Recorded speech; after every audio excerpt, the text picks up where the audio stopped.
முதல் அத்தியாயம் முதல் ஸ்லோகம் குருவந்தனம். கேட்டி திருப்பி சொல்லணும். நம ஸ்ரீ சங்கரானந்த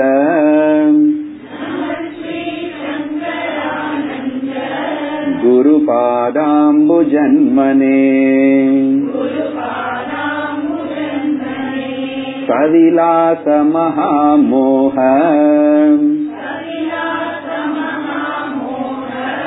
கிராஹ கிராசைக கர்மணே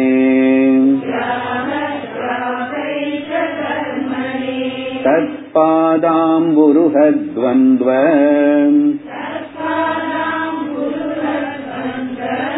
சேவா நிர்மலசேதசாம்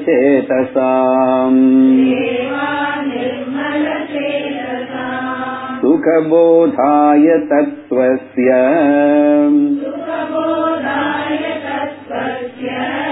விவேகோயம் விதீயதே.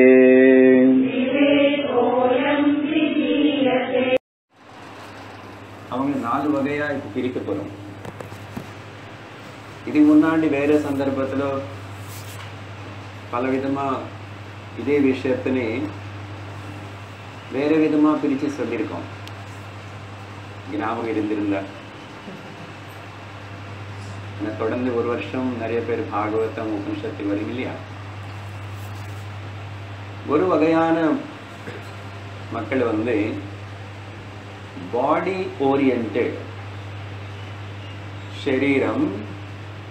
சரீரத்துக்கு சம்பந்தப்பட்ட எல்லா விஷயங்கள் அதிலேயே ஈடுபடுறவங்க. So those are body oriented, சரீரம் மட்டும்தான். அப்போ அப்படின்னா அது கீழே எத்தனை வரும்?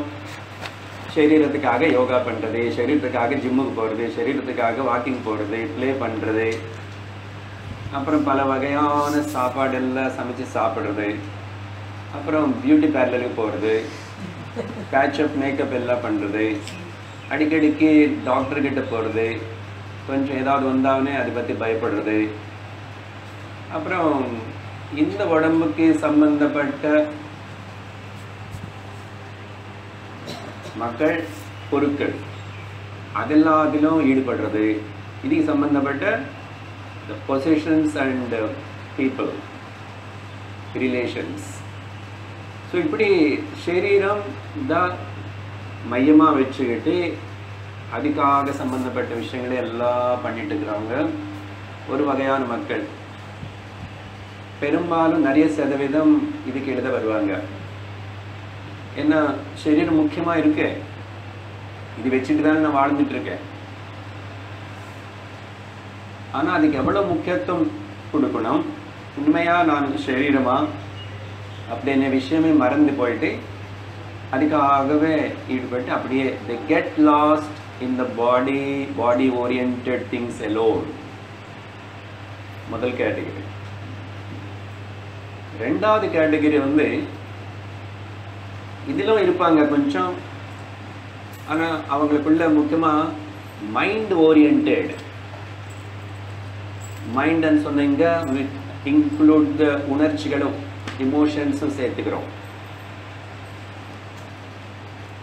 இப்போ மனசுல வர விகாரங்கள் அதுக்காகவே எப்போ பார்த்து அதை பற்றி psychologically they were very much obsessed. obsessedனா அங்க பயம் இருக்கலாம், அந்த மனசுல பொறாமை இருக்கலாம், காமக்ரோதங்கள் ஜாஸ்தி இருக்கலாம், இல்லை புண்ணிய பாபங்களை பற்றி பயம் இருக்கலாம்.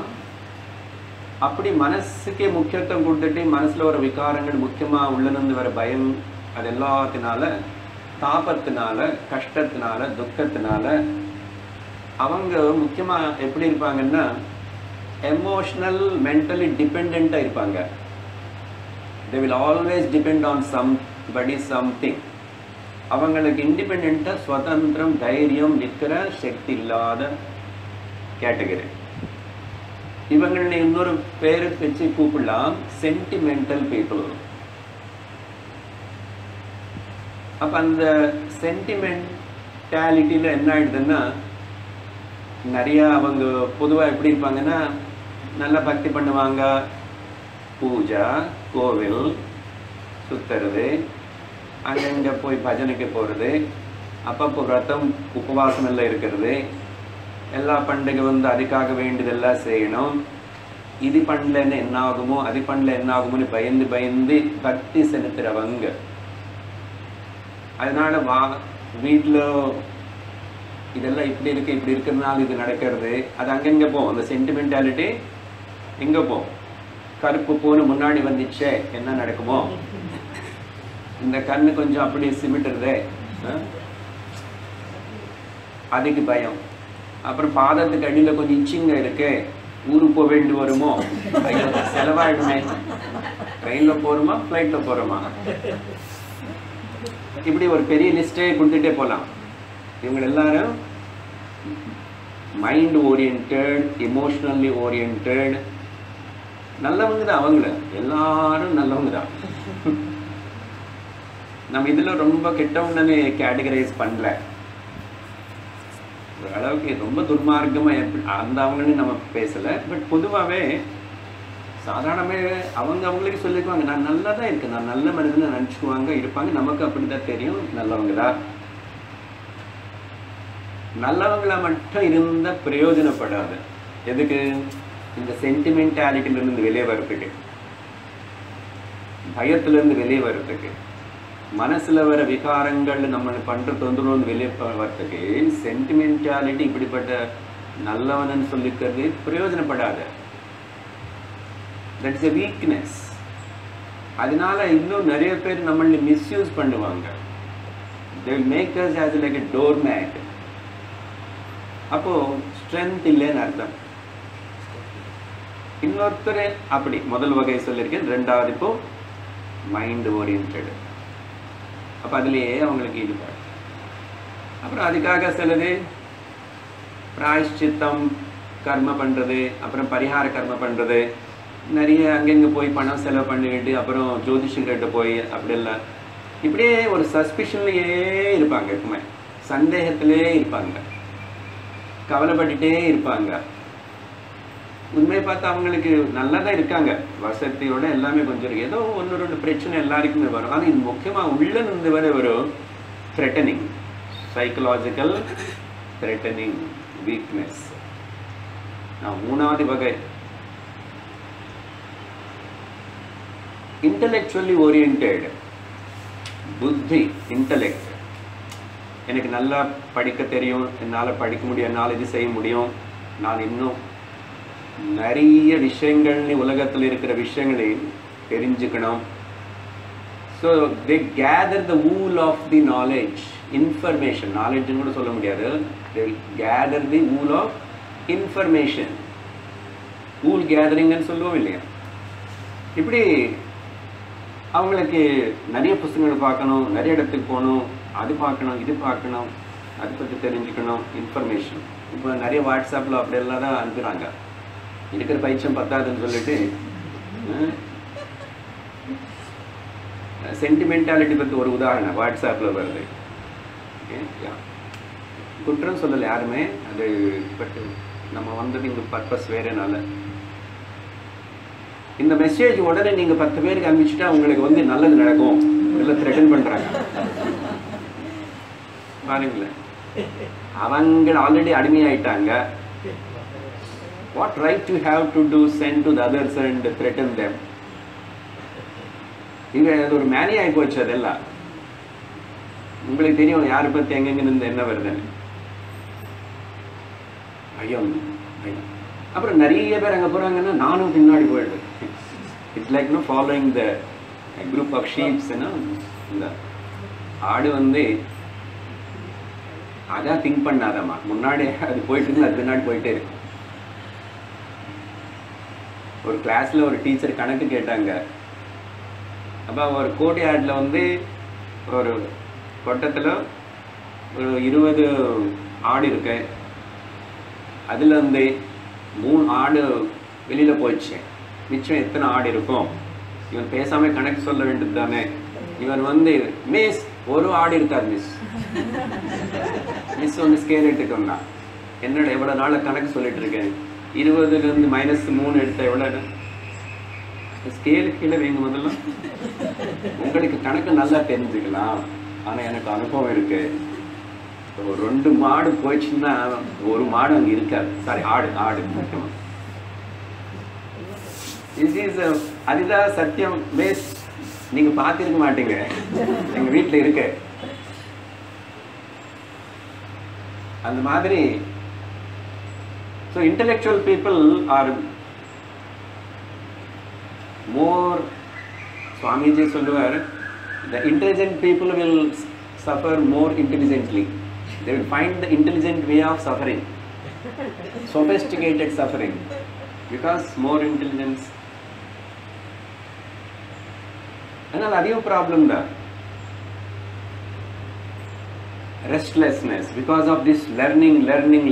I want to know this. அங்கே போய் யோகா பண்ணணும், இங்கே போய் யோகா பண்ணணும். அவங்க ஏதோ புதுசாக ஒரு அட்வர்டைஸ்மெண்ட் வந்துச்சு. கடைசியில் என்னென்னா எல்லாமே அரைக்குறையாகவே இருக்கும். அரைக்குறை என்ன அர்த்தம்? there is no contentment, there is no திருப்தி, there is no peace, happiness, steadiness. चित्त शुद्धि ஏகாகிரதை வராது. இந்த சித்த சுத்தி ஏகாகிரதை பற்றி நம்ம அடிக்கடிக்கு நிறைய வாட்டி தொடர்ந்து பேசிட்டே இருக்கிறோம். ஸோ அது ஒரு category, intellectually oriented people. Now let us come to the 4th category, those who are self-oriented. யார் அவங்க? நீங்க எல்லாரும், நம்ம எல்லாரும் self-oriented, not the body, not the mind, not the intellect. So யாருக்கு அந்த self-oriented thinking வருதோ அவங்களுக்காக தான் இந்த கிளாஸ். கொஞ்சம் முதல்ல பயப்படுத்துவேன், யாரும் எந்திரிச்சு போக வேண்டாம். இவங்க எப்படி இருப்பாங்கன்னா, those who are self-oriented, they will become much more contemplative, concentrated, relaxed. அப்படி இருந்து they will start to the, instead of complaining, they will start inquiring. So stop the complaining and start the inquiry. அப்போ இந்த 4வது கேட்டகரியில் வரவங்க தான் ஆத்தியாத்மிக மார்க்கத்தில் பயணம் செய்யறதுக்கு தகுதி பெற்றவள் அவங்க. அதனால ஸ்பிரிச்சுவாலிட்டி என்னன்னா, நான் இது எது சொல்றேன்னா, ஒரு கிளியர் ஐடியா இருக்கணும் before entering into this particular study of this Panchadasi. கொஞ்ச நேரம் நான் இன்ட்ரடக்ஷனுக்கு எடுத்துக்கிறேன். அப்போ are we a self oriented? இதுக்கு நிறைய சொல்லப்படுறது, அப்புறம் வர ஸ்லோகம் ஆரம்பிச்சாவே நமக்கு எல்லாம் புரியும். But I just brief it. அந்த செல்ஃப் ஓரியன்டட்னா என்ன அடையாளம், எப்படி இருப்பாங்கன்னு சொன்னா, no more the world and worldly things won't bother that person. I'm telling bother. உலகத்தில் தான் இருப்பாங்க, வீட்டில் தான் இருப்பாங்க, சம்சாரத்தில் தான் இருப்போம், செய்ய வேண்டியதெல்லாம் செஞ்சுட்டு இருப்போம். But nobody, nothing is not disturbing me or bothering me. அப்படின்னு எப்படி என்னது தெரிஞ்சுக்கணும். ஸோ அப்படி யார் self oriented, ready for enquiring, விசாரணம் பண்றதுக்கு. No more complaining. Why it is like this, why it is like that, why she is like that, why he is like that. The wailing and howling, when you drop, Swamiji சொல்ற வார்த்தை, ஏன் எப்படி எதுக்கு இப்படி எல்லாமே கேட்டுட்டு அப்படி எல்லாம் கம்ப்ளைண்ட் பண்றதுக்கு பதிலா அதே ஏன் எப்படி எதுக்கு, வாட் இஸ் திஸ் பாடி, இவனுடைய இவனு இங்க கேள்வி கேட்கிறான். ஆனா இதெல்லாம் ஆத்ம விசாரமா செல்ஃப் அனாலிசிஸா இருக்கும். அதுக்கு பேரு செல்ஃப் ஓரியன்டட்.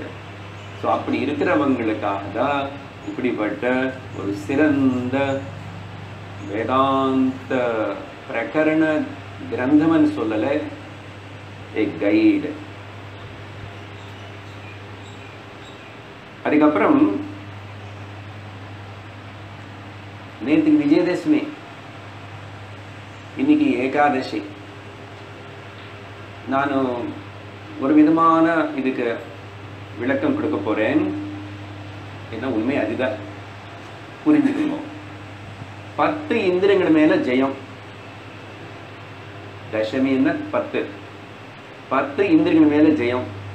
10 தலைகள் இருந்த அந்த 10 இந்திரியங்கள்னால 10 தலைகளா ராவனுடைய 10 தலைன்னா தசகண்டன் 10 இந்திரியங்கள்னால அவன் அடிமையாயிட்டான். அதுக்கு அதுதான் 10 தலை காட்டுறது. அப்படிப்பட்ட ராவணன் மேல ஜெயம் ராமருக்கு. ராமர் ஆத்மா. அப்போ நேற்றுக்கு விஜயதசமி 10 மேல ஜெயிச்சோம். ஆனா அந்த 10 மேல ஜெயம் வரத்துக்கு காரணம் என்னன்னா, இன்னொன்னு சேர்ந்துச்சு. இன்னைக்கு ஏகாதசி మనస్సుని జయించటం. ఏకాదశి అనేది எப்படி వ్రతமா சொல்லு, வைஷ்ணவ பதமா சொல்லு, எப்படி இருந்தாலும் பரவாயில்ல, மொத்தத்தில் என்னன்னா இதுதான் கருத்து, இன்னொன்று கிடையவே கிடையாது. விஷ்ணுனுக்கு பிரீத்தி, உனக்கு பலன் கிடைக்கும், புண்ணியம் கிடைக்கும், அதெல்லாம் வச்சுக்கோங்க ஒரு பக்கம்.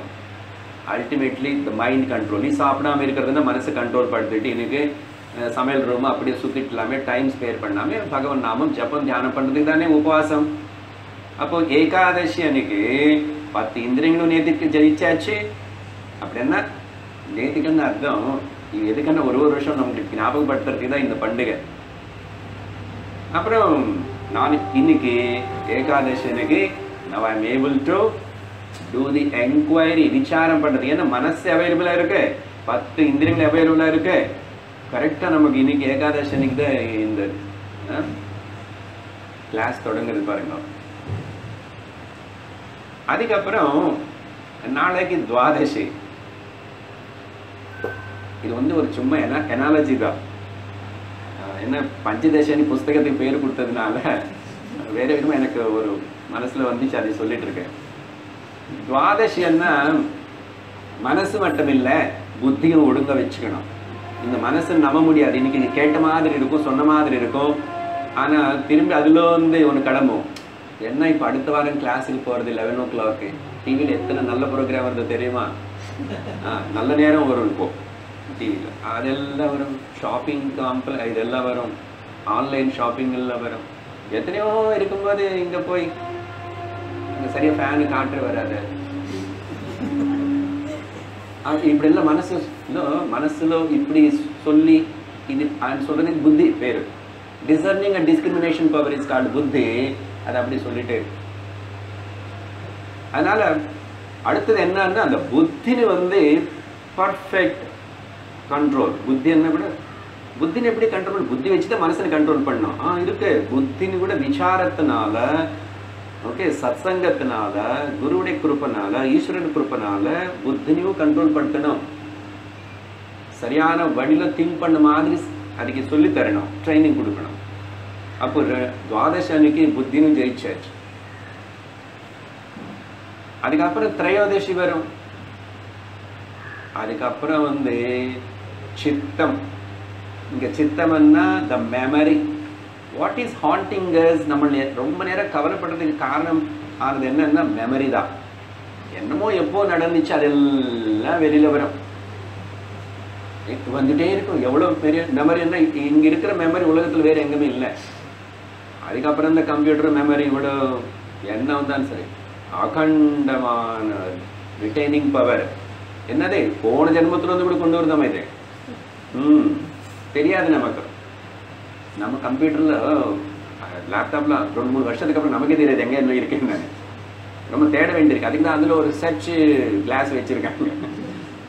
நமக்கு தெரியாது, அவ்வளோ எங்கெங்கோ கடந்து இருக்கு ஒரு கச்சாமிச்சா.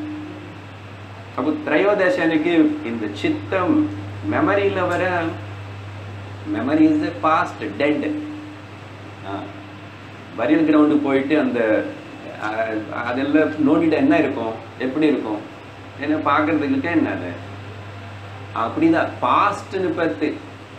ஓகே, அதனால தான் சுவாமிஜி சொல்லுவார், drop the past, live in the present.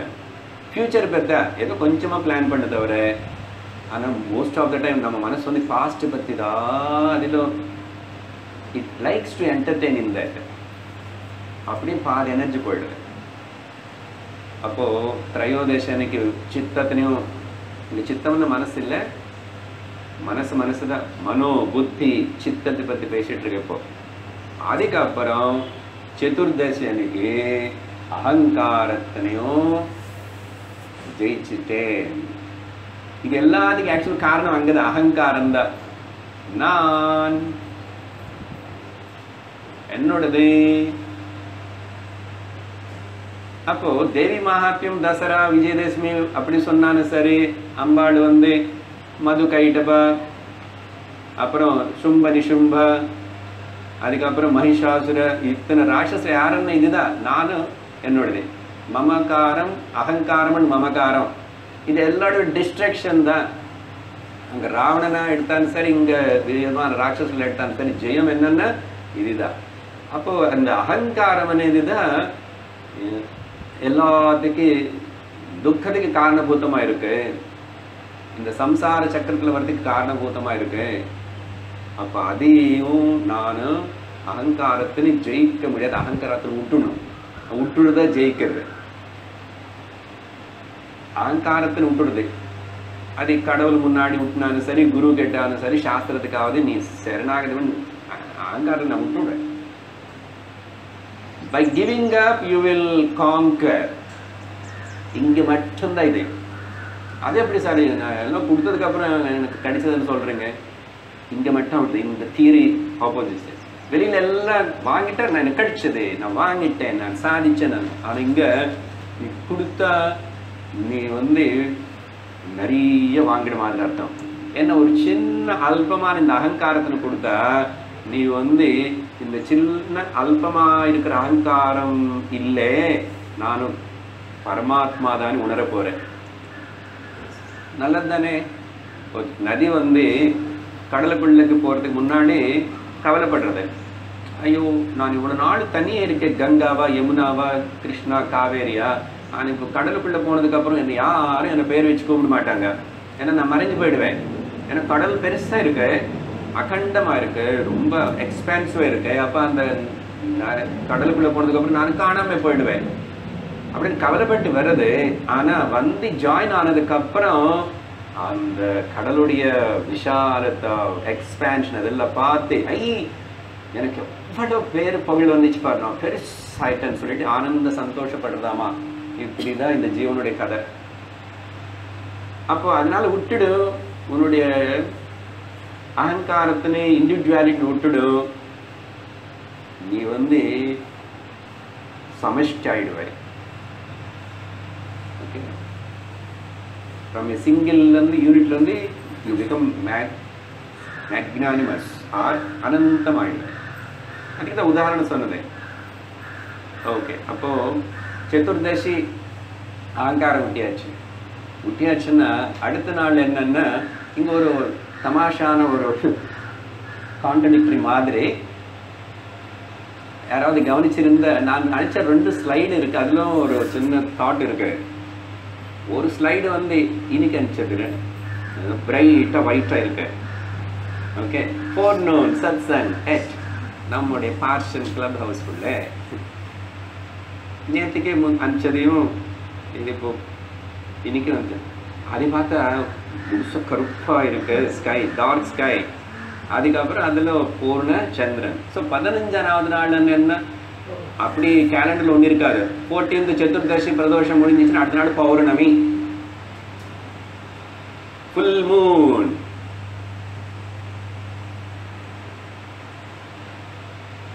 ஆனால் there is a flaw. இந்த ஃபுல் மூன் అనేది வந்து இந்த புஸ்தகத்துக்கு பேரு ஆச்சாரியர் அவரு வித்யாரண்ய ஏதோ 15 சாப்டர்ஸ் வந்ததுனால அப்படி கொடுத்திருப்பாரு. சும்மா இப்படி திங்க் பண்றோம், அவ்வளவுதான். அதுக்கப்புறம் பௌர்ணமி అనేది வந்து இஸ் நாட் ரியல்.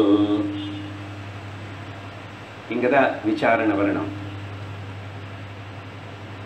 ஸோ அந்த 15வது என்னன்னா மாயா மூலா பிரகிருதி. நான் கனெக்டிங் ஃப்ரம் தி தத்துவபோத. யாரு தத்துவபோதமும் கேட்கல சார், எந்த போதமும் கேட்கல. நான் ஏதோ கொஞ்சம் கேட்டிருப்பீங்க, பரவாயில்ல, புரிஞ்சுக்கிறதுக்கு முயற்சி பண்ணுங்க. அப்போ 5 ஞானேந்திரியங்கள், 5 கர்மேந்திரியங்கள், மனோபுத்தி சித்தஹங்காரம், 14 காம்போனன்ட்ஸ். அதுக்கப்புறம் இந்த மூல பிரகிருதி ஆர் மாயா 15. ஆனா இங்க வந்து நிக்க கூடாது.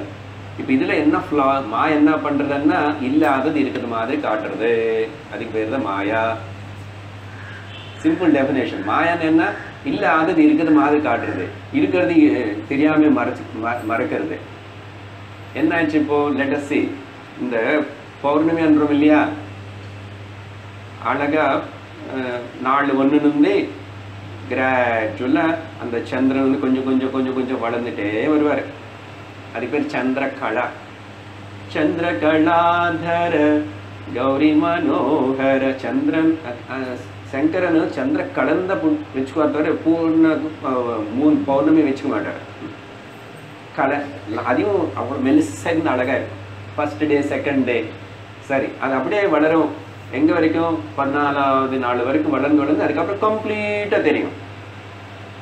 ஆனா அடுத்த நாள்ல கொஞ்சம் குறையும் குறையும் குறையும் குறையும், காணாம போயிடும். அப்போ முதல்லும் இல்லை, அப்புறம் இல்லை, இப்ப இருக்கிற மாதிரி காட்டுறது மாயா, போய். சந்திரன் வாங்குற அந்த வெளிச்சம் வந்து அவர்தே இல்லை. அது நல்லா புரிஞ்சுக்கோங்க. I am linking to the Vedantic thought.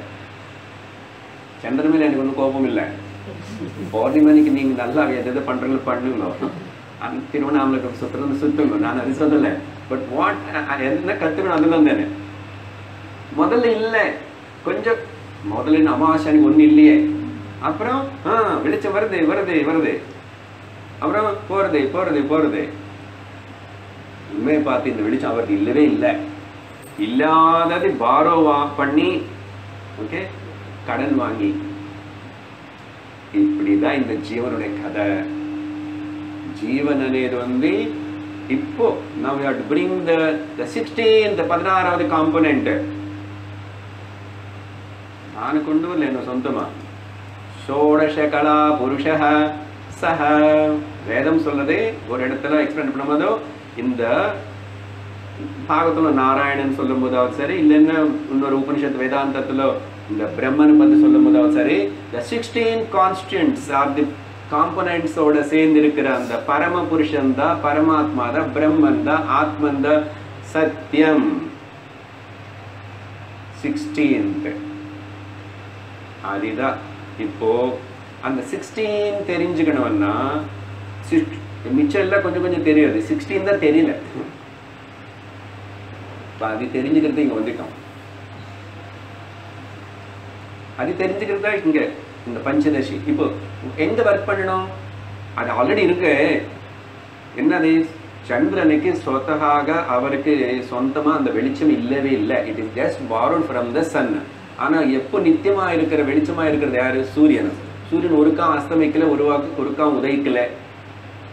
Science சொல்றது எல்லாருக்கும் தெரியும், கொஞ்சம் அறிவு இருக்காரு, எப்பவுமே இருக்காரு.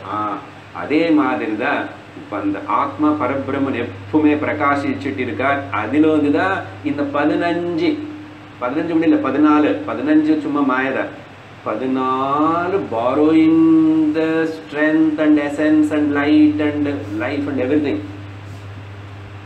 இந்த விசாரம் பண்றதுக்காக தான் பஞ்சதசி. ஓகே, நான் அதுக்கப்புறம் இந்த பஞ்சதசி புஸ்தகம் யார் எழுதினாங்க, அவர் அந்த சுவாமி பத்தி பார்க்க போறோம். ஸோ சுவாமி வித்யாரண்யா அவர் தான் இதோடைய ஆத்தர் எழுதினது.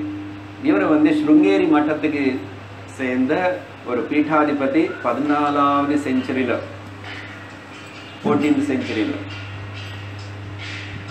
அப்போ அவர் சந்நியாசம் வாங்கி மட்டத்துக்கு வந்து மட்டத்துக்கு பீட்டாதிபதி ஆகிறதுக்கு முன்னாடியே அவர் ரொம்ப புத்திசாலி, நல்லா படித்தவர், சாஸ்திரத்தில் சுண்ணமாக படித்தவர், and very intelligent person in all spheres of the world life. அதனால தான் அவருக்கு அதுக்கு முன்னாடி பேர் வந்து மாதவாச்சாரியா. அவர் வந்து விஜயநகர சாம்ராஜ்யம், விஜயநகர தட் கிங்டம் உருவாகிறதுக்கு ஒரு முக்கியமான பில்லர் இவர் தான். அதுக்கு ஸ்தாபனம் பண்ணி அந்த விஜயநகர ராஜ்யத்தினை ஸ்தாபனம் பண்ணது. பீட்டாதிபதியா இருந்து கூட சமுதாயத்துக்காக, மக்களுக்காக ராஜான் எப்படி கைட் பண்ணணும்னு வச்சுக்கிட்டு, ஜனகர் எப்படி ராஜாவே இருந்து ராஜர்ஷியா இருக்காரு, இவர் ஒரு ருஷியா இருந்து, சன்னியாசா இருந்து, மந்திரியா இருந்தாரு. அவ்வளவு கைட் பண்ணி அவங்க எல்லாரும் இவர் குருவா வச்சுக்கிட்டு பீட்டாதிபதி அந்த காலத்துல. அப்போ இவருக்கு நல்ல பேரு புகழ் இருக்கு. அதனாலதான் அந்த விஜயநகர சாம்ராஜ்யத்துல எவ்வளவு சொத்து இருக்கு, எப்படி எல்லாம் இருக்கு. அதுக்கப்புறம் தான் நிறைய பேர் இன்ட்ரூடர்ஸ் வந்து இந்த மொகல்ஸ், முஸ்லிம்ஸ் எல்லாரும் வந்ததுக்கு அப்புறம் தான் நிறைய அதெல்லாம் போயிட்டு. அப்போ இவர் வந்து கிட்டத்தட்ட 1500 புஸ்தகங்கள் மேல எழுதியிருக்காரம்மா. இதெல்லாம் கரெக்டா யாருக்கும் தெரியல. இவருடைய டேட் ஆஃப் பர்த் பத்தி கூட இன்னும் நிறைய கிடைச்ச இன்ஃபர்மேஷனும் அப்படி பார்த்துட்டு ஓரளவுக்கு தான், தவிர அவ்வளோ இன்ஃபர்மேஷன் கரெக்டா. ஆனால் சில கோவில் அங்கே எல்லாம் அப்படி இருந்தது எழுதியிருக்கு. 1500 புஸ்தகங்கள் மேலே எழுதியிருக்கார். அதில் நிறைய இந்த தாக்குதல்னால நிறைய புஸ்தகங்கள் போவோம்னு சொல்லி பயந்தே நிறைய வந்து எங்கெங்கோ மறைச்சு வச்சு அப்படி எல்லாம் வச்சு ஏதோ பண்ணி, இப்போ அவர் எழுதின அற்புதமான நிறைய வேதாந்த கிரந்தங்கள் கொஞ்சம் தான் கிடைக்கிறது. அதில் த பெஸ்ட், எல்லா ஆச்சாரியர்கள், எல்லா குருக்கள் ரசிச்சு சொல்றதுக்கு ஆனந்தப்படக்கூடிய ஒரு பிரகரண கிரந்தம் பஞ்சதசி. இவருடைய குரு வந்து சுவாமி பாரதி தீர்த்த, யாரோ வித்யாரண்ய சுவாமியுடைய குரு. அவர் இவருக்கு முன்னாடி பீட்டாதிபதி ஸ்ருங்கேரி மட்டத்துக்கு. சொல்லப்பட்டது இவர் 6 அத்தியாயங்கள் மட்டும்தான் எழுதினார் இந்த பஞ்சதசில. எழுதிட்டு குருவுக்கு காமிச்சார். அவர் வந்து அது பாராட்டி நல்லா இருக்குன்னு சொல்லிட்டு அதுக்கப்புறம் 9 சாப்டர்ஸ் வந்து அவருடைய குருவான பாரதி தீர்த்த சுவாமி எழுதினார்னு சொல்லப்படுறது. ஓகே, ஜஸ்ட் ஒரு இன்ஃபர்மேஷன். ஏன்னா புஸ்தகம் தொடங்குறோம் படிக்கிறதுனால நம்ம அதை பற்றி பெரிய ஆராய்ச்சி நமக்கு வேண்டாம். ஹிஸ்டாரிக்கல் மொத்தம் சேர்த்து 15 சாப்டர்ஸ். இந்த 15 சாப்டர்ஸ் வந்து இவருடைய குரு பாரதி தீர்த்த சுவாமிக்கு இன்னொரு பேர் இருக்கு. முதல்ல இப்போ வரப்போற ஸ்லோகத்துல அந்த பேர் சொல்லிதான் குருவுக்கு அவர் நமஸ்காரம் பண்றாரு. ஸ்ரீ சங்கரானந்த. அந்த காலத்திலே அவருக்கு வந்து அப்படி கூப்பிடுவாங்களாமா, ஸ்ரீ சங்கரானந்த. ஒரிஜினல் பேர் வந்து பாரதி தீர்த்த சுவாமி. அவரும் பெரிய ஸ்காலர். அந்த பரம்பரையில வரவங்க எல்லாருமே அப்படிதான் நிறைய பண்ணியிருக்காங்க. ஒருத்தர் அற்புதமான விஷயங்கள், புஸ்தகங்கள் அவர் நிறைய எழுதியிருக்கார். அதுல ஒரு ஆச்சரியமான ஒரு டைட்டில் இருக்கிறது, ஆத்ம புராணம். வேற எங்கேயுமே கேட்க முடியாது. நிறைய கருட புராணம், வாயு புராணம், அக்னி புராணம் இதெல்லாம் இருக்கும். தவிர இவர் ஆத்ம புராணம்னே ஒரு விஷயத்தின வச்சு புஸ்தகம் எழுதியிருக்காரு. அதுல சில புஸ்தகங்கள் கிடைக்கிறது. இப்போ அதுக்கப்புறம் இப்ப இந்த பஞ்சதசி 15 அத்தியாயங்கள்னால அப்படி கூப்பிடப்படுறது. ஆனா ஒரு அத்தியாயத்துக்கு கொடுத்த இவர் பேரு வந்து பிரகரணம். என்ன ஒண்ணு எடுத்த தனியாவே ஒரு சின்ன குட்டி புஸ்தகமாக பிரகரண கிரந்தம்.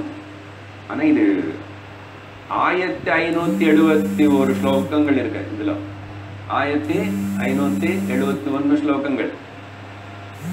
அதே 15 அத்தியாயமா பிரிச்சுட்டார். எல்லாத்துக்கும் பிரகரணம் பிரகரணம் பிரகரணம் வரும். ஒன்னு அத்தியாயத்துக்கு ஒரு தனி டைட்டில் இருக்கு. பகவத்கீதை எப்படி 18 அத்தியாயங்கள்ல 3 ஷட்கங்களா பிரிப்பாங்களோ, ஷட்கம்னா 6, முதல் 6 ஒரு பாகம், அடுத்த 6 ஒரு பாகம், அடுத்த 6 ஒரு பாகம் அப்படி சொல்லுவாங்க. அதுல பொதுவா சொல்றது உண்டு, சத்து பத்தி முதல் 6 சாப்டர்ஸ் டீல் பண்றது, சித்து பத்தி அடுத்த 6 சாப்டர்ஸ் டீல் பண்றது, ஆனந்தத்தை பத்தி அடுத்த 6 சாப்டர்ஸ் டீல் பண்றது, சத் சித் ஆனந்தம். அதுக்கு பேர் அப்போ 3 ஷட்கங்களா பகவத்கீதை இருக்கு. இங்க 15 இருக்கிறதுனால பஞ்சக திரயமா பிரிச்சுட்டாங்க. பஞ்சகம் 5, திரயம் 3. அப்போ ஒரு குரூப்ல 5 சாப்டர்ஸ் வந்து ஒரு பஞ்சகம், அடுத்த 5 சேர்ந்து இன்னொரு பஞ்சகம். முதல் பஞ்சகத்துக்கு பேர் வந்து தத்துவ விவேக பஞ்சகம். தத்துவ விவேக பஞ்சகம். அது கீழே 5 விதமான ஹெட்டிங்ஸ் வரும். தத்துவ விவேகம்னா டிஸ்கிரிமினேஷன் சாப்டர். நம்ம அங்கதான் இப்போ சப்ஜெக்ட் தொடங்கிட்டோம். டிஸ்கிரிமினேட், விசாரம் பண்ணி என்கொயரி பண்ணணும். என்கொயரி எங்க தொடங்கிறது? எது பத்தி என்கொயரி பண்ணணும்? அடுத்தவங்களுக்கு எத்தனை கார் இருக்குன்னு என்கொயரி பண்ணணுமா? அடுத்தவங்களுக்கு எத்தனை சொத்து, அடுத்தவங்களுக்கு எத்தனை குறை இருக்குன்னு என்கொயரி பண்ணணுமா? உலகத்துல என்ன நடக்கு அதே போயிட்டே இருக்க. எங்க தேடணும் அங்க தேடணும். So enquiry or discrimination chapter, அதனால விவேக பஞ்சகம். அப்புறம் 2வது குரூப் வந்து தீப பஞ்சகம். தீப பஞ்சகம். தீபம்னா இல்லுமினேஷன், லைட் வெளிச்சம் கொடுக்கும். கான்ஷியஸ்னாலதான் இந்த எல்லாமே தெரியறதுன்றோம் அதெல்லாம். So it is talking about the Sid. இங்கேயும் அதே மாதிரி தான். இந்த முதல் 5 வந்து சத்து பத்தியும், அடுத்த 5 வந்து சித்து பத்தியும் பேசுறது. சித்துக்கு இன்னொரு வந்து இல்லுமினேஷன் சொல்லலாம், வெளிச்சம்னு சொல்லலாம். ஓகே, அந்த விவேகம் படிக்க படிக்க நமக்கு வந்து தெளிவு வரும். விவேகம் பண்ண பண்ண, விசாரம் பண்ண பண்ண. அதுக்கப்புறம் லாஸ்ட் 3வது பஞ்சகம் வந்து ஆனந்த பஞ்சகம். ஏன்னா அந்த ஆனந்தத்தை பத்தி தான் டீல் பண்றதுனால ஆனந்த பஞ்சகம். அதுல எல்லா சப்ஹெட்டிங்ஸ் எல்லாம் வரும். ஓகே, பிரம்மானந்தே விஷயானந்தா, பிரம்மானந்தே ஆத்மானந்தா, பிரம்மானந்தே எல்லாமே ஆனந்த ஆனந்தம். இங்க சித்திர தீபம், நாடக தீபம், திருப்தி தீபம் இப்படி எல்லாம் வரும். சரி, மொத்தத்துல 15 சாப்டர்ஸ் 3 பார்ட்ஸா பிரிக்கப்பட்டிருக்கு. முதல் பார்ட் வந்து விவேக பஞ்சகம், 2வது வந்து தீப பஞ்சகம், 3வது ஆனந்த பஞ்சகம். The smallest chapter வந்து 8 ஸ்லோகங்களோடு இருக்கு. 5வது சாப்டர், the 5th chapter, மகாவாக்கிய விவேகம். தத்துவ விவேகத்துல வர 5வது சாப்டர் மகாவாக்கிய விவேகம், விசாரம் இல்லைன்னா. அதுல 8 ஸ்லோகங்கள் தான் அந்த சாப்டர். அப்புறம் பாத்தீங்கன்னா திருப்தி தீப 2வதுல 7வது சாப்டர். 2வதுலன்னா 2வது குரூப்ல 2வதுல 7வது சாப்டர். திருப்தி தீபம் வந்து 298 298 பாட்டா பிரைஸ் மாதிரி இருக்கு. The biggest chapter. So இப்படி வேரியேஷனோட இந்த பஞ்சதசி அழகான ஒரு, இப்போ சொன்னா இல்ல, படிக்க கேட்க தான் தெரியும். ஆனா ஜஸ்ட் பிகினர்ஸுக்கு இது கொஞ்சம் கஷ்டம்தான். ஒரு மினிமம் என்ன சொல்றதுன்னா, அங்க குரு வேற குவாலிஃபிகேஷன் எல்லாம் சொல்லுவாரு. பொதுவா சாதன சதுஷ்டய சம்பன்னானாம், சாதன சதுஷ்டய சம்பன்னு தத்துவபோதில் படிச்சிருக்கோம், நடுவில் பாகவதம் படிக்கும் போது சொல்லிட்டு இருக்கிறோம். விவேக வைராகிய சமாதி சட்ட சம்பத்தி முமுட்சுத்துவம் இதெல்லாம் இருக்கா? ஓரளவுக்காவது இருக்கா? அதெல்லாம் இருந்து சார் அது என்ன சார் புரியவே மாட்டேங்குது. வேற விதமா சொல்லன்னா சிம்பிளா சொல்றேன். என்ன அப்புறம் நீங்க எல்லாரும் அப்செட் ஆகக்கூடாது. ஆக மாட்டேங்க. I will try my level best, with the grace of my guru and ஈஸ்வரா. Okay, will study. இது நம்ம கைக்குள்ள வந்துச்சே பாருங்களேன். நீங்க எத்தனையோ ஜென்மங்கள் என்னோ புண்ணியம் பண்ண தவிர இவர் பொதுவாக சத்சங்கத்துக்கே வரமாட்டோம். அதுக்கப்புறம் பகவத்கீதா, உபனிஷத்து, பஞ்சதசி நான் ஒரு நாள் நினைக்கவே இல்லை இங்கே பஞ்சதசி ஆரம்பிக்க போகிறோம். நீங்க நிறைய சத்சங்கத்துக்கு வரவங்க எல்லாம் ஆல்ரெடி பிஸியாக இருக்காங்க. 3-4 சத்சங்க போயிட்டு இருக்கு. இப்போதைக்கு இங்கே பற்றி நான் நினைக்கவே இல்லை. அதே அப்படின்னு ஈஸ்வர இச்சைதான். எனக்கு குருவுடைய கிருபை, நீங்க சொல்ல நீ ஸோ அவர் தான் பேசுவார், அவர் தான் சொல்லுவார். அப்படிப்பட்ட இப்போ என்ன குவாலிஃபிகேஷன்னா, ஓகே அது ஒன்று சொல்கிறோம், அது இல்லைன்னா வரக்கூடாதான்னு இல்லை, எல்லாரும் வரலாம். ஓகே, ஒரே ஒரு ரிக்வெஸ்ட் என்ன, ரெகுலராக வரலன்னா இந்த மாதிரி ஓகே படித்து புரிஞ்சுக்கிறது ரொம்ப கஷ்டம். ஏன்னா பாகவதம் கதை வேறு, அப்பப்போ அன்றைக்கி வந்தால் கேட்குற கதை கொஞ்சம் ஏதோ அப்படியே உடனே சட்டுன்னு போகும். இது வந்து continuity, subject topic one after another, ரொம்ப கொஞ்சம் நடுவில் லாஜிக்கலாக. அப்போ எதுக்கு அப்படி இல்லை கஷ்டமாக எதிர்க்காரு. அப்புறம் ரொம்ப குவாலிஃபிகேஷன் இருக்கிறவங்களுக்கு மட்டும்தான் எதிராரு இந்த குரு. இந்த குரு பார்ஷியல். யார்? வித்யாரண்ய சுவாமி. அப்படி ஒன்றும் கிடையாது. அவர் ஏதுன ஸ்லோகம் பார்த்த அப்புறம் நமக்கு புரியும் எவ்வளோ கருணையோட. பரவாயில்லப்பா, உனக்கு குவாலிஃபிகேஷன் இல்லைன்னு பரவாயில்ல, குவாலிஃபிகேஷன் வளருமா. வந்து கேட்க ஆரம்பிச்சாவே நமக்கு குவாலிஃபிகேஷன் இல்லைன்னா கூட குவாலிஃபிகேஷன் வரும். அது ஒரு பிரயோஜனம் இருக்கு, அதனால கவலைப்பட வேண்டாம். பட் நான் முதல் நாடுனால சொல்லணும், குறைஞ்சி 10 வருஷமாவது பகவத்கீதை மொத்தம் ஒரு 3-4 உபனிஷத்தாவது ரெகுலரா ஒரு ஸ்ரோத்ரிய பிரம்மனிஷ்ட குரு கிட்ட ரெகுலரா விடாம கிளாஸ், வாரத்துக்கு ஒரு நாள் ஆகட்டும் பரவாயில்ல, அதனால 10 வருஷம் சொல்லிட்டோம். அப்படி முடிச்சிருந்தா அவங்களுக்கு வந்து இது வந்து the sweetest dish. இல்லைன்னா கொஞ்சம் இனிக்கும் கொஞ்சம் சோச்சு சக்கரை பொங்கல் மாதிரி அப்படி இருக்க. ஸோ பரவாயில்லையே, இனிக்கும். நான் சொல்லணும் என்ன, அப்படியெல்லாம் படிச்சு வந்ததுக்கு அப்புறம் அந்த படிச்சது எல்லாத்தையும் ஒரு சிஸ்டமைஸா ஒரு தாட் ப்ராசஸ், எ ப்ரோக்ரெசிவ் இம்ப்ரூவ்மெண்ட். அதுதான் இந்த புஸ்தகத்துல ஒரு நிறைய வேதாந்த புஸ்தகங்கள் இருக்கு. அப்புறம் எல்லா ஆச்சாரியர்கள் சொல்றது இந்த புஸ்தகம் மாதிரி இவ்வளோ சிஸ்டமேட்டிக்கா ரொம்ப ஆரம்பத்துல சிம்பிளா ஸ்டெப் பை ஸ்டெப் அப்படி கிராஜுவல், இது பேர் ப்ரோக்ரெசிவ் இம்ப்ரூவ்மெண்ட். அப்படி அப்படி பார்க்கறது ரொம்ப கஷ்டம். நிறைய கிரந்தங்கள் இருக்கும், நிறைய வந்து டாபிக் அப்படி ஜம்பிளிங்காக இருக்கும். ஓகே, இங்கே பேசுனது உடனே அங்கேயே கிளாரிஃபை பண்ண மாட்டான். சிலது அப்படி அப்படிலாம் இருக்கும். ரிப்பிட்டேஷன் நிறைய இருக்கும். ரிப்பிட்டேஷன் இதுவும் இருக்கும், ஏன்னா ரிப்பிட்டேஷன் தேவை. புனராவர்த்தி வேதாந்த சிரவணத்தில் கண்டிப்பாக தேவை, தப்பு கிடையாது. பட் ஸ்டில் ஒரு ஆர்டர்லி ப்ரெசென்டிங் அண்ட் குருவே சொல்ல போறார், சுகபோதாய to make a very very easily to understand. எதுக்கு நான் எழுதியிருக்கேன், ஆல்ரெடி நிறைய புஸ்தகங்கள் நிறைய மாதங்கள் எழுதியிருக்காங்க, திரும்பி நானே எழுதுறேன். ஏன் தத்துவ விவேகம்னா தத்துவபோதத்தில் படிச்சுதான் இங்கே வரப்போகிறது. இப்போ முதல் அந்த டாபிக் அது படித்தவங்க இது ரொம்ப சுலபமாக அப்படி மனசில் இப்போ ஒரு ரிவிஷன் ஆகும். அப்போ அதே தான் சொல்ல போறார் நினைக்க வேண்டாம், அதே தான் வேற விதமாக சொல்ல போறார். பட் அதனால அந்த தத்துவபோத புஸ்தகம் அது வேற, அது பிரகரண கிரந்தம் குட்டி, அதை இப்போ 5 அத்தியாயங்களாக பிரிச்சுங்க சொல்ல போறாரு. அப்போ நடுவில் என்னென்ன டவுட்ஸ், என்னென்ன கன்ஃபியூஷன்ஸ், அப்புறம் என்னென்ன சாதனைக்கு வேண்டியது, எப்படி ப்ரோக்ரஸ் படிச்ச டெஃபினெட்லி யூ ஆர் அந்த high level of the understanding. அதுக்கப்புறம் அடையிறது అనేది அவங்கவுங்க கையில் இருக்கு,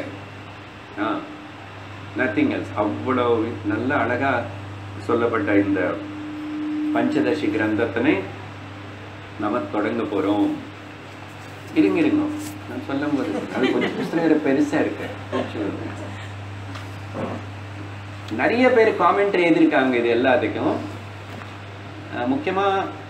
அப்புறம் பட் அந்த காலத்திலேயே அந்த சுவாமி வித்யாரண்யா அண்ட் சுவாமி பார்த்திதர் அவங்க இருக்கும்போதே அவங்களுடைய very intimate close disciple Shri Ramakrishna அப்படின்னு சொல்லிட்டு ஒருத்தர் அப்படியே பாஷ்யம் சம்ஸ்கிருதத்திலேயே எதுக்கு இந்த பஞ்சதசிக்கு பஞ்சதசி ஸ்லோகம் ஒண்ணுக்கு அவரு சமஸ்கிருதத்தில் காமெண்ட்ரி எழுதுறாரு. அது அவைலபிள் இப்போ தெரியல என்னென்ன லாங்குவேஜ்ல எங்க இருக்குன்னு இருக்கு.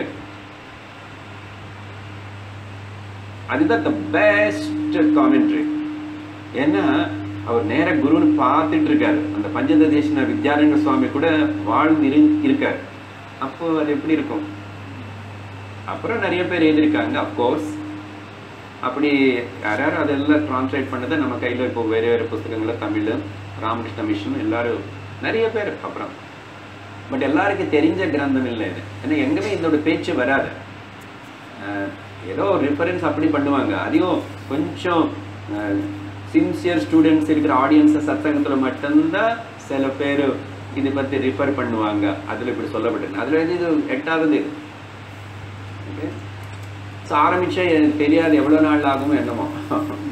ஏன்னா இவ்வளோ பெருசாக இருக்கு. இந்த மாஸ்டர் வேறு நிதானமாக பேசிட்டே சில கிளாஸில் ஒரு ஸ்லோகம் பாகவத் என்ன சார் 2-3 ஸ்லோகம் தான் சொல்கிறீங்க, டக்குன்னு அந்த கதை முடிக்க வேண்டியது தானே. போன வாரம் திரும்ப முடிஞ்சு போச்சு, அடுத்த வாரம் இன்னொன்று முடிஞ்சு போச்சு. எது ருக்மிணி கல்யாணம் சுண்டல் சாப்பிட்டு முடிஞ்சு போயிடுச்சு. அப்படி முடிய மாட்டேங்குது. என்ன பண்ணுறது? பாகம் அவ்வளோ ஆழமாக இருக்கு எனக்கு. அப்படிதான் பார்த்தாங்க ஸ்ரீதர் ஐயாவள் இவங்க எல்லாரும் காமெண்ட்ரி எழுதியிருக்காங்க. அப்புறம் ஏகநாத பகவான் மகாராஜ் மராட்டில ஒரு 11வது அத்தியாயத்துக்கு ஸ்கந்தத்துக்கு அவருக்கு இவ்வளோ காமெண்ட்ரி எழுதியிருக்காருன்னு சொன்னா அவங்க எப்படி பார்த்தாங்க? அது அப்படி பார்க்கணும். அதுதான் உண்மையான படிப்பு. சரி, ஏதோ கொஞ்சமா ஆனந்திக்கிறோம், பண்ணிட்டு இருக்கிறோம். அதுக்கப்புறம் இந்த முதல் ஆரம்பிக்கிற சாப்டர் என்னன்னு சொல்லிட்டு நம்ம அந்த முதல் மங்களாச்சரண ஸ்லோகத்துக்கு போறோம். முதல் வர பிரகரணத்துக்கு இனிமே பிரகரணம். ஓகே, ஸோ அதுக்கு பேரு தத்துவ விவேக பிரகரணம் அப்படின்னு பேர் கொடுத்தாங்க. தத்துவ விவேக பிரகரணம்.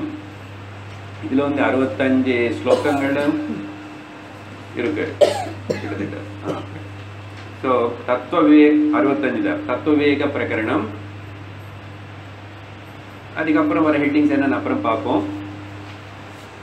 தத் இந்த வார்த்தை தத்து தத்துவம் கூட சொல்லக்கூடாதுங்க. தத்துவ விவேக பிரகரணம். சாரி, இன்னும் சொல்லக்கூடாது அங்க. அது அப்புறம் வேறு மாதிரி ஆயிடும் அர்த்தம். தத்துவ இந்த தத்துவ வார்த்தை பிரிக்கிறோம் பாருங்க. தத்துவ அப்படின்னா தத்துன்னா அது, தட் துவானா தட்னஸ். அந்த தட்டுக்கு ஒரு எக்ஜெக்டிவ் தட்னஸ். தத்துவ அப்படிதானே சொல்றோம். அவங்க தத்துவம் அப்படிதான் விட்டுடுங்க. தத்துவம் மாதிரி யூஸ் பண்றீங்க புள்ளி வச்சு. அது ஒரிஜினலா பார்த்தா அப்படின்னா ஐ வில் யூஸ் 2 இங்கிலீஷ் வார்த்தை உபயோகப்படுத்துறேன். அதுக்கப்புறம் அது நமக்கு அங்க பிரயோஜனப்படுங்க. Incidental nature, இன்சென்ட்ரிக் nature. இன்சென்ட்ரிக் நேச்சர்னா தத்துவதா ஸ்வபாவதா ஒரிஜினல்லி நேச்சுரல்லி இதுதான் இருக்கு இன்சென்ட்ரிக். இன்சிடென்டல்னா நடுல ஏதோ பாரோ பண்ணிடுச்சு. இது அந்த எக்ஸாம்பிள். சந்திரனுக்கு ஆக்சுவலா இன்சென்ட்ரிக்கல்லி ஒரிஜினல்லி பேசிக்கல்லி அவருக்கு அப்படிப்பட்ட வெளிச்சம் ஒன்றும் கிடையாது.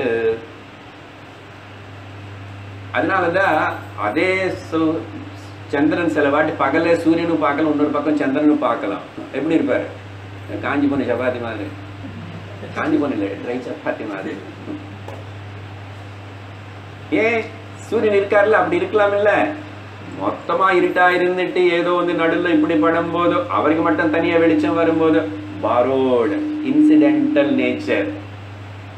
ஸோ இன்சென்ட்ரிக்கல்லி சூரியன் எப்பவுமே வெளிச்சம் தான். இது ஒரு எக்ஸாம்பிள் தான். ஏதாவது எடுத்துக்கோங்க. ஃபயரோட இன்சென்ட்ரிக் நேச்சர் என்ன? To be hot. நெருப்பு எப்போ ஹாட்டா தான் இருக்கும். அது ஃபயரே ஹாட்டா இருக்கும் கேட்கக்கூடாது. Because it is fire. ஆனா அந்த ஃபைல் மேல ஒரு பாத்திரம் வைப்பீங்க, அதுல ஜலம் வைப்பீங்க, அதுல கேரட் போடுவீங்க.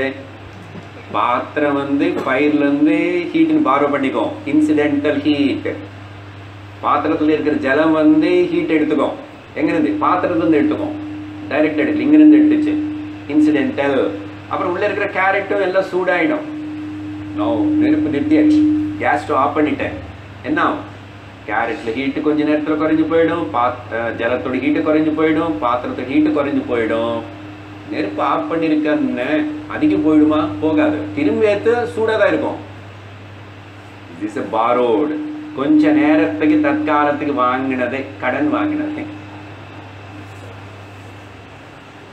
அதனால இங்க தத்துவன்னா thatness which is a incentric essential nature. அப்ப இனிமே அனாலிசிஸ் வந்து எல்லாத்தையும் அனலைஸ் பண்ண போறோம், துண்டு டிசைட் பண்ண போறோம். சார் எனக்கு டிசெக்ஷன் பிடிக்காது, அதான் நான் பயாலஜி குரூப்பே படிக்கல. சில பேருக்கு காக்ரோச் இதெல்லாம் பிடிக்காது, அங்கே போய் எடுத்துவாங்க இதெல்லாம் கட் பண்ண பயம். சில பேர் அப்படி இருப்பாங்க. பட் இங்கே there is no short cut. இது ஒரு பாயிண்ட் சொல்லிட்டு ஸ்லோகம் தொடங்குறேன். ஓகே, நான் எதுக்கு இவ்வளோ சொல்லிட்டு அப்புறம் ஷார்ட் கட்? சில பேருக்கு இவ்வளோ படிக்கணுமா, எவ்ரி வெட்னஸ்டே வரணுமா, 1 hour வச்சுக்கூடாதா? அது வேற விஷயம். 1 hour. ஆமா, there is any shortcut? No. மிச்சம் எல்லாத்தையும் ஷார்ட்கட் இருக்கு. But for spiritual progress and spiritual path there is no shortcut. எனக்கு பதில் என் ஹஸ்பண்ட் வந்து கேட்கட்டுமே. சரி, ஹஸ்பண்ட்ஸே வரது இல்லை, எல்லாரும் தாய்மார்கள் தான் வராங்க நிறைய. பரவாயில்ல, அவங்க நினைக்கிறாங்க நீ போய் கேளு, நீ நல்லா இருந்த வீடு நல்லா இருக்கும், நீ கத்த மாட்டே, திட்ட மாட்டே, அப்புறம் கோச்சிக்க மாட்டே, கவலைப்பட மாட்டே. எனக்கு சந்தோஷம். அதனால நிறைய பேர் விரும்பி இப்போ போ சத்சங்கத்துக்கு போ.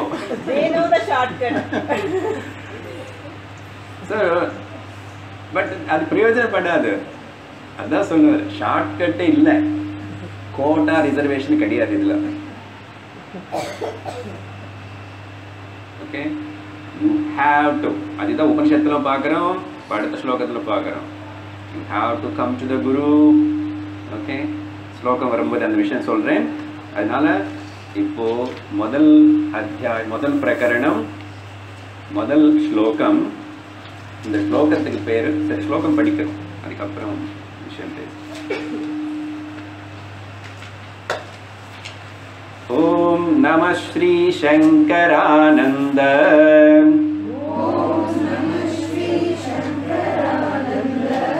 அந்த ஓம் இல்லாம இருக்கலாம், ஜஸ்ட் சேர்த்துக்கணும், பரவாயில்ல. ஆரம்பம். ஓம் நம ஸ்ரீ சங்கரானந்த.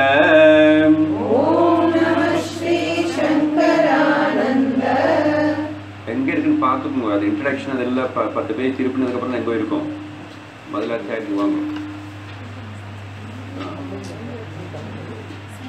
இருக்குல்ல, குரு பாதாம்புஜன்மனே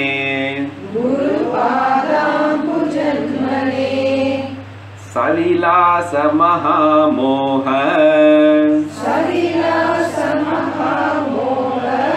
கிராஹ கிராசைக கர்மணே.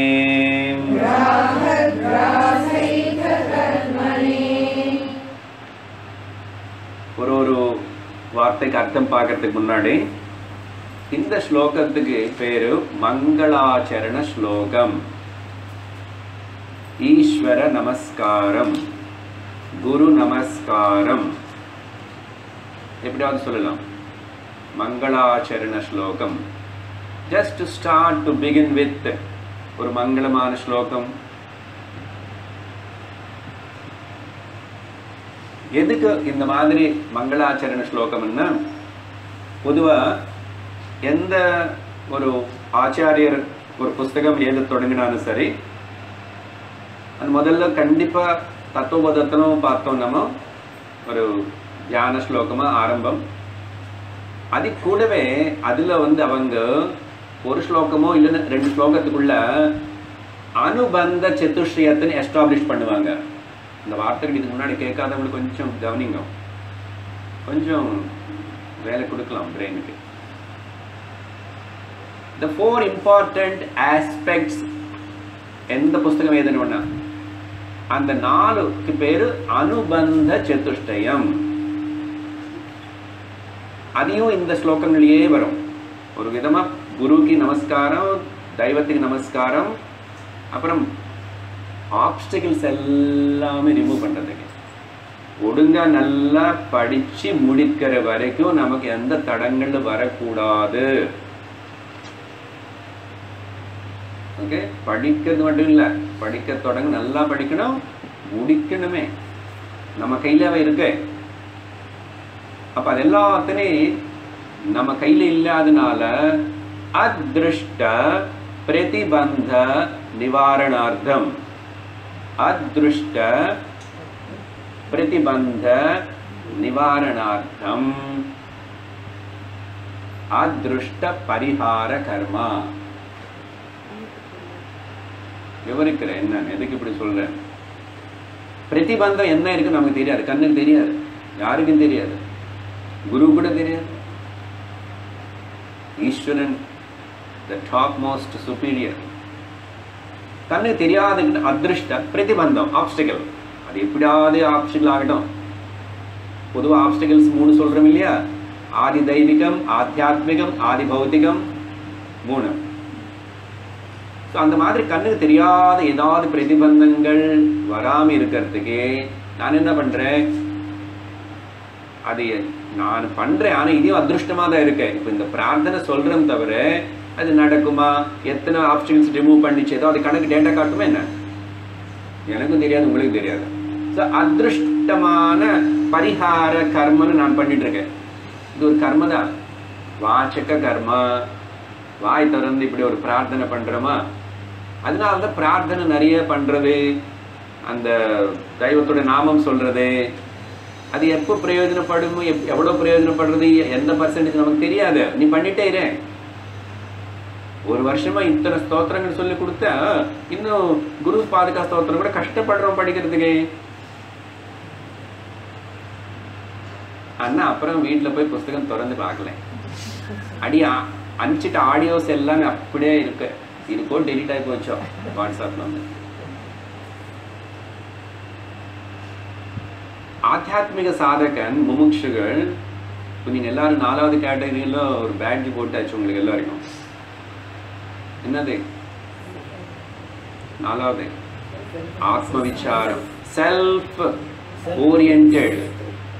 அப்போ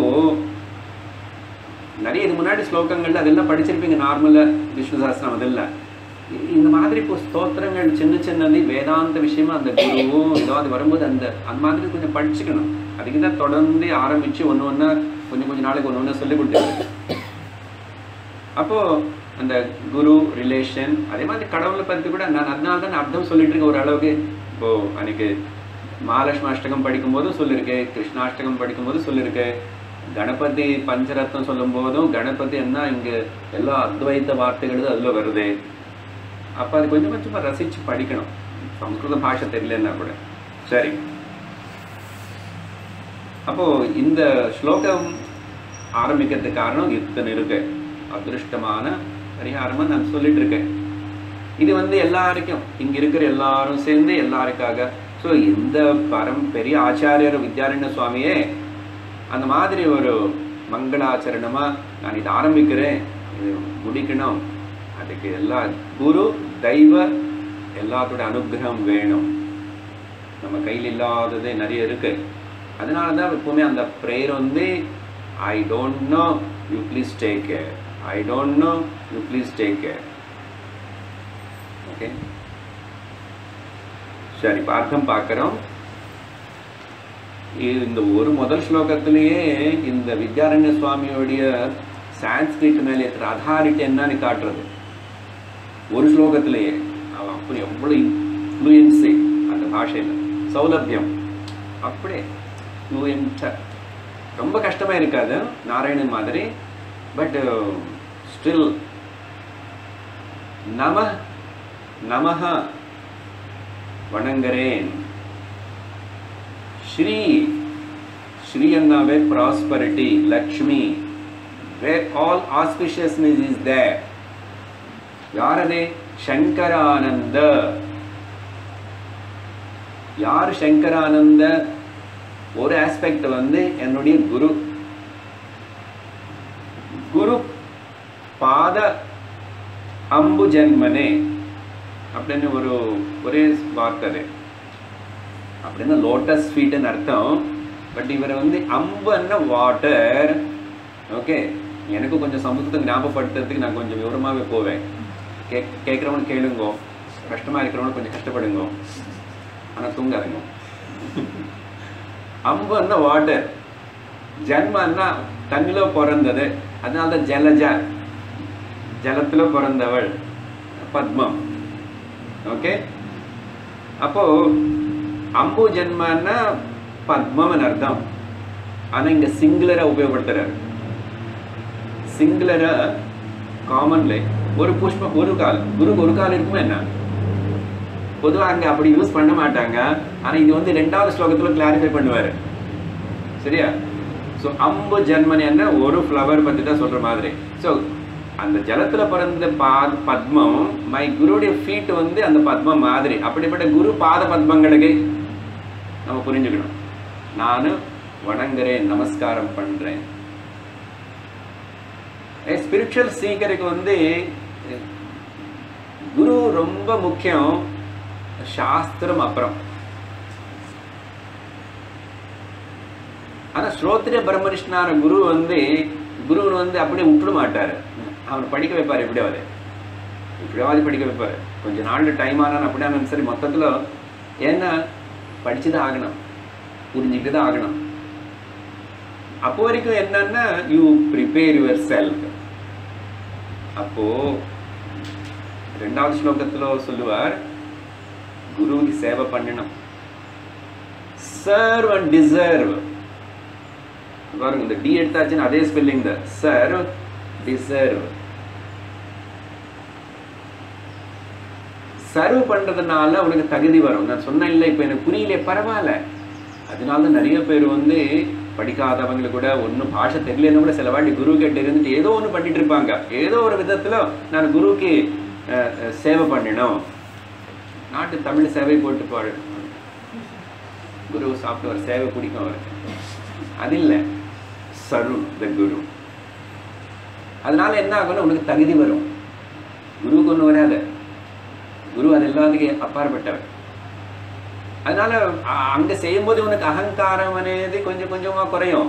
அகங்காரம் இல்லாத புத்தியில தான் இந்த ஞானம் பிரகாசிச்சிடும். நல்லா புரிஞ்சுக்கோங்க. அகங்காரத்தோட எந்த கொஞ்சம் கூட அந்த அகங்காரம் முழுசா நம்ம விட்டு போல. அகங்காரம் என்ன? எனக்கு தெரியும் சொன்னதே சொல்றாரு. அப்புறம் சில வாட்டி குரு கொடுக்குற ட்ரீட்மெண்ட் வந்து கொஞ்சம் கஷ்டமா இருக்கும். ஆனா you should not feel insult. You know, சர்வீஸுக்கு ஒரு அடையாளம் என்ன தெரியுமா? சுவாமி சொல்றது, if you are really serving you never feel arrogant and regret and complain or feel dejected. இந்த நாலு நடக்கிறதுன்னா அது கோவில் ஆகட்டும், பகவான் பேர்ல ஆகட்டும், குரு பேர்ல ஆகட்டும், இந்த நாலு நடந்ததுன்னா உனக்கு சர்வீஸ் என்னன்னு தெரியல. You didn't understand proper. உனக்கு சேவை என்னன்னு புரியல. சேவையில் வந்து இன்சல்ட் இருக்காது. சேவை பண்றவன் வந்து இன்சல்ட் பண்றேன்னு சொல்லுவானா? நான் சேவை பண்றது இந்த இன்சல்ட் எல்லாம் அவங்க தாங்கிக்கிறதுக்கு தான். ஆனா இப்போ என்ன, இன்சல்ட் எங்க வருது? அகங்காரம் இருக்கும்போது அந்த இன்சல்ட் ஃபீலிங் வரும்.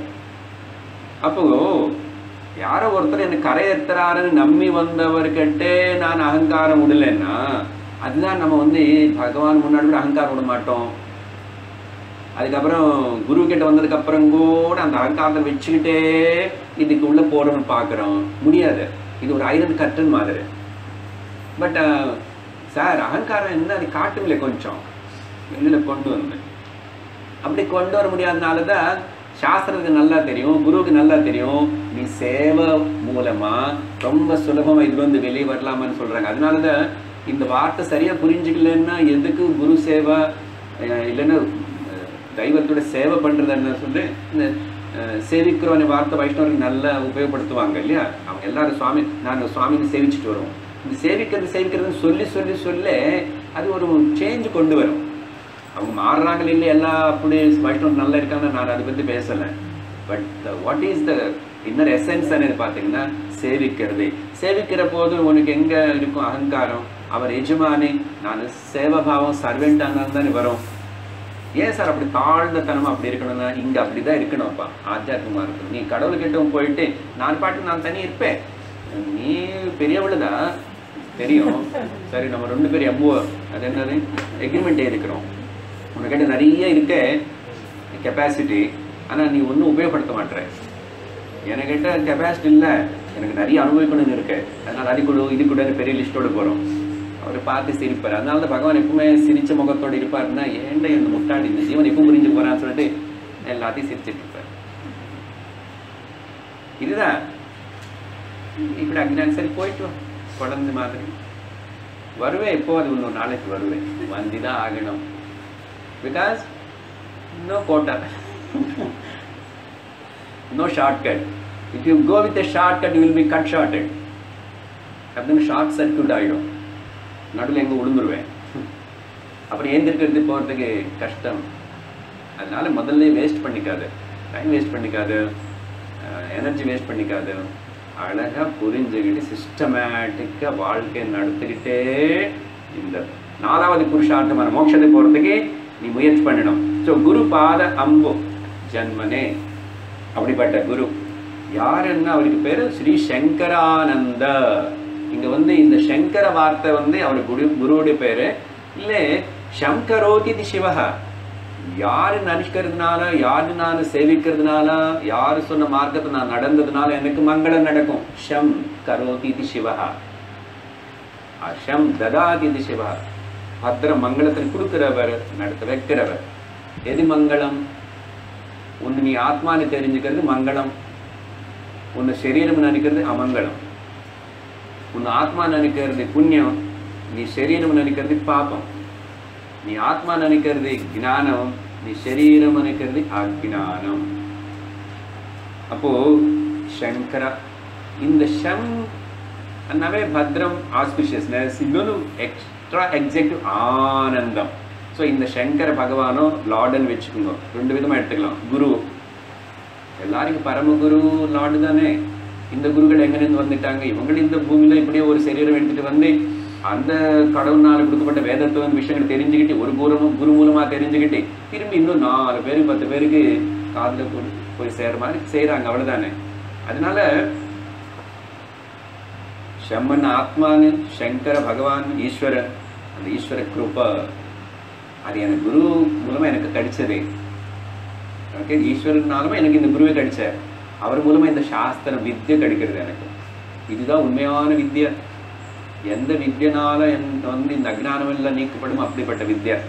சரி, அந்த லாஸ்ட் லைன் என்ன சொல்றாருன்னா, இது ஒரே சென்டென்ஸ் நார்மலாக படித்தார்.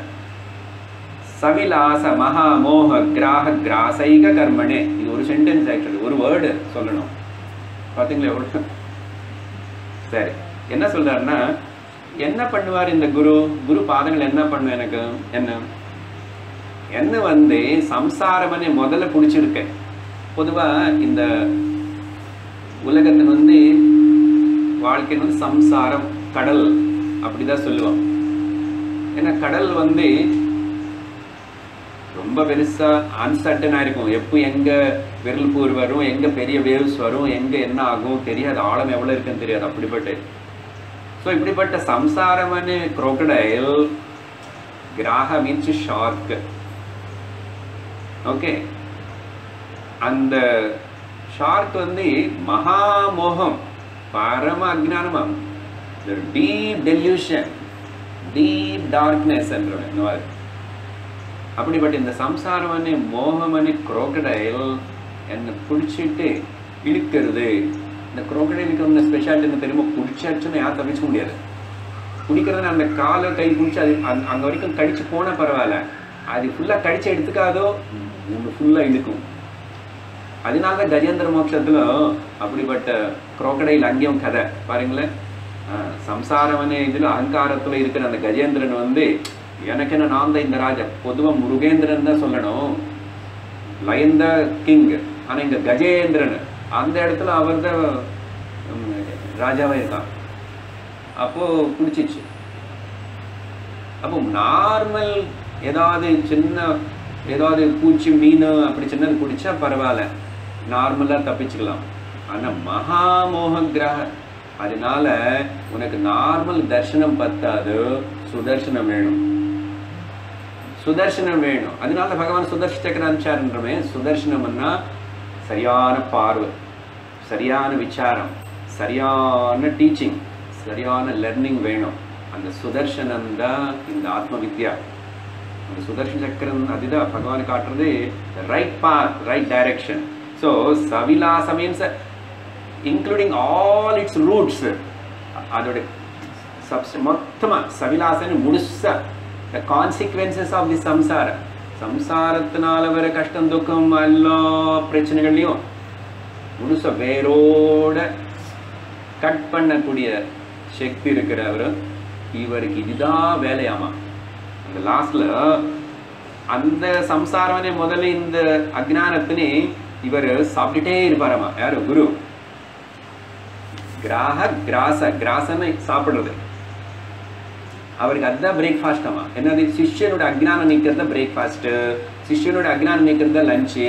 சிக்னல் அப்ப நான்வெஜ் குரு. அவரோட அஜ்ஞானம் நீக்கிறது டின்னர். வேற வேலை வச்சுக்கலாமா அவர். அதான் கர்மனே, கிராக கிராசைக கர்மனே. இந்த அஜ்ஞானத்தின் எப்படாவது நீக்கணும். அப்படி யாரு வந்து கேட்கிற சிஷ்யர்களுக்கு இதுதான் வேலை வச்சுப்பாரு. இன்னொரு வேலை வச்சுக்கிட்டாருன்னா அவர் சத்குரு இல்லை, அவர் ஸ்ரோத்ரிய பிரம்மனிஷ்ட குரு இல்லை. சமயம் ஆயிட்டு இன்னைக்கு மங்களமா மங்கள ஸ்லோகத்தோட ஆரம்பிச்சிருக்கோம். இன்ட்ரடக்ஷன்னால அதுக்கு முக்கியத்துவம் கொடுத்தோம். ரொம்ப சந்தோஷம். தொடர்ந்து வாங்கோ. அப்போதான் சப்ஜெக்ட் நல்லா இன்ட்ரெஸ்டிங்காக இருக்கும். So will try to study. அந்த டெசிஷனை எடுத்து ஆரம்பித்தா